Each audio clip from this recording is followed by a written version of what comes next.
Roma bab 8. Dengan demikian, sekarang tidak ada hukuman bagi orang yang ada dalam Kristus Yesus.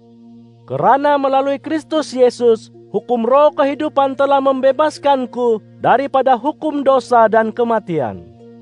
Apa yang tidak dapat dilakukan oleh Taurat karena lemahnya tabii manusia, telah dilakukan oleh Allah dengan menghantar anaknya dalam bentuk manusia berdosa untuk menjadi persembahan menebus dosa. Dengan demikian, Dia menghukum dosa dalam diri manusia berdosa. Allah berbuat demikian supaya kita dapat menunaikan kehendak-kehendak hukum dalam diri kita dengan sepenuhnya, mengikut kehendak roh dan bukan mengikut kehendak sifat tabii. Bagi orang yang hidup menurut sifat tabii yang berdosa, pikirannya tertumpu kepada apa yang diingini oleh sifat tabii itu. Tetapi bagi orang yang hidup menurut roh, jiwanya tertumpu kepada apa yang diingini oleh roh. Pikiran yang dikuasai oleh sifat tabii yang berdosa adalah kematian. Tetapi pikiran yang dikuasai oleh roh adalah kehidupan dan kesejahteraan. Pikiran sifat tabii yang berdosa memusuhi Allah, karena pikiran demikian tidak tunduk kepada hukum Allah dan tidak dapat berbuat demikian. Orang yang dikawal oleh sifat tabii yang berdosa tidak berupaya mendapat keridaan Allah.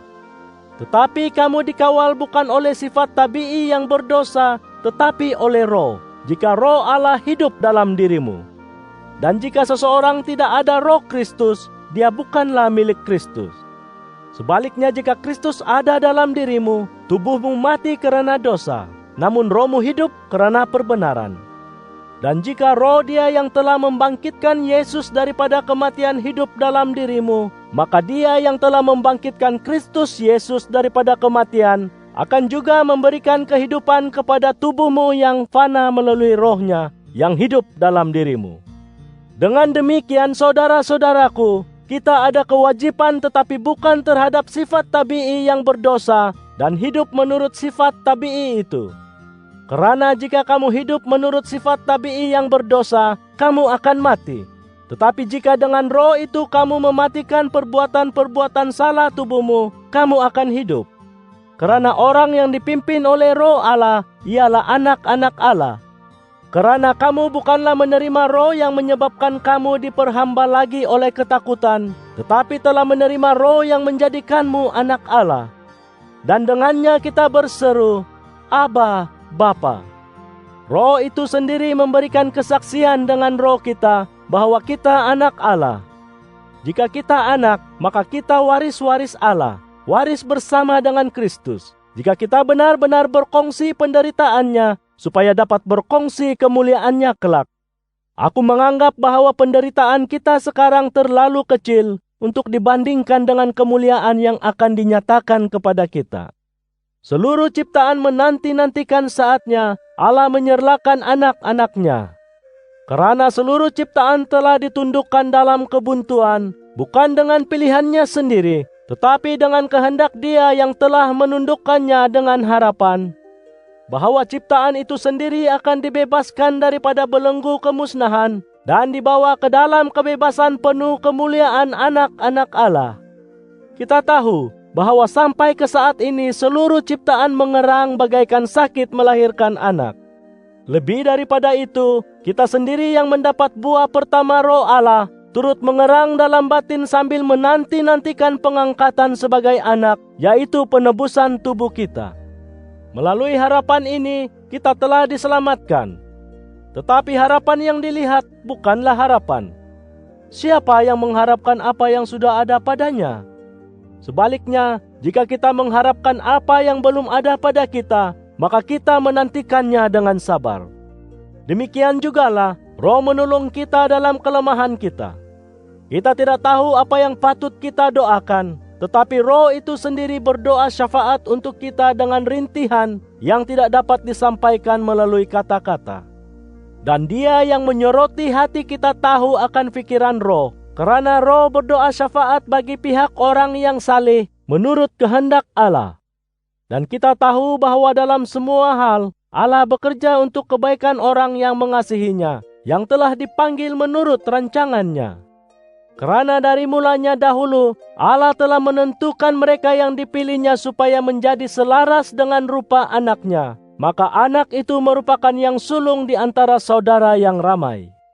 Dan orang yang ditentukan Allah dari mulanya dahulu dipanggilnya, orang yang dipanggilnya itu diperbenarnya, orang yang diperbenarnya itu dipermulianya pula. Jadi, apakah yang akan kita katakan sebagai sambutan kepada hal ini? Jika Allah memihak kepada kita, siapa dapat melawan kita? Dia tidak mengecualikan anaknya sendiri, tetapi menyerahkannya untuk kita semua. Oleh itu, tidakkah Dia bersama anaknya itu juga akan memberikan segala-galanya kepada kita dengan rela? Siapa yang akan mendakwa orang pilihan Allah? Allah yang memperbenar.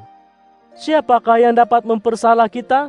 Kristus Yesus yang telah mati, bahkan lebih daripada itu, yang telah dibangkitkan, berada di sebelah kanan Allah dan juga berdoa syafaat bagi pihak kita.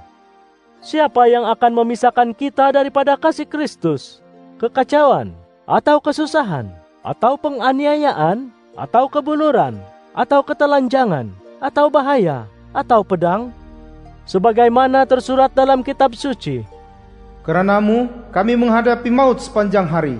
Kami dianggap sebagai domba untuk disembelih." Tidak, dalam semua hal ini kita lebih daripada para penakluk melalui Dia yang mengasihi kita.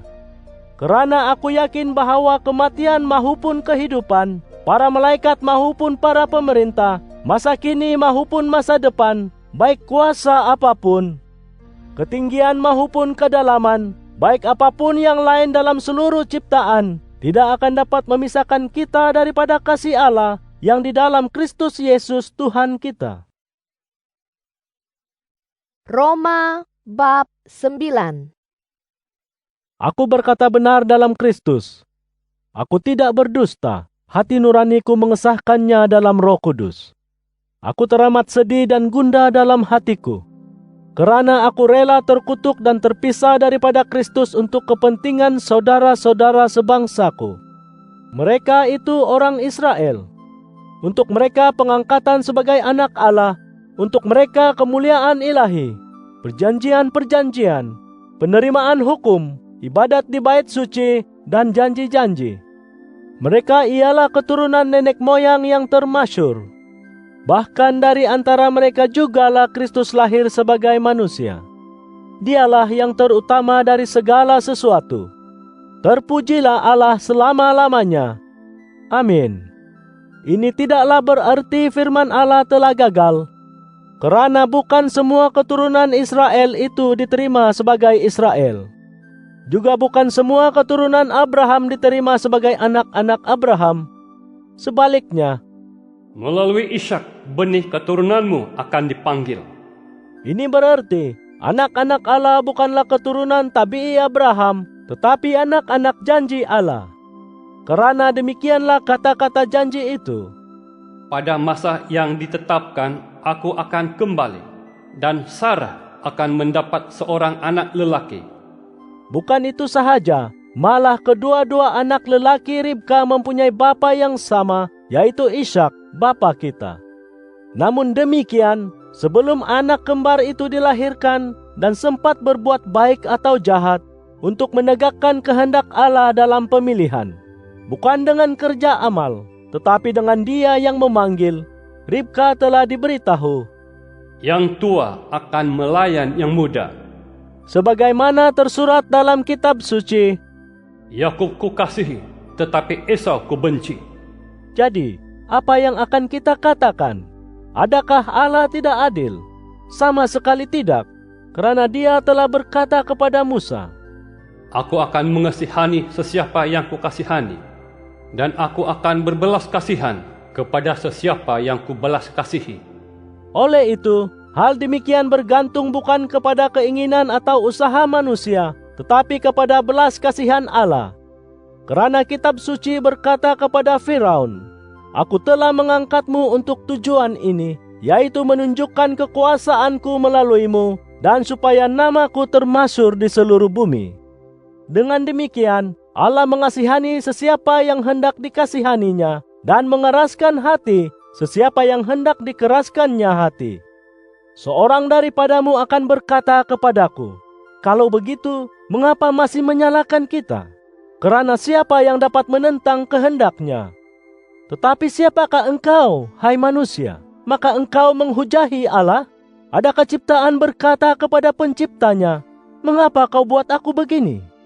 Tidakkah tukang tembikar berhak membuat daripada segumpal tanah liat yang sama beberapa bekas tembikar untuk tujuan mulia dan yang lain untuk kegunaan biasa?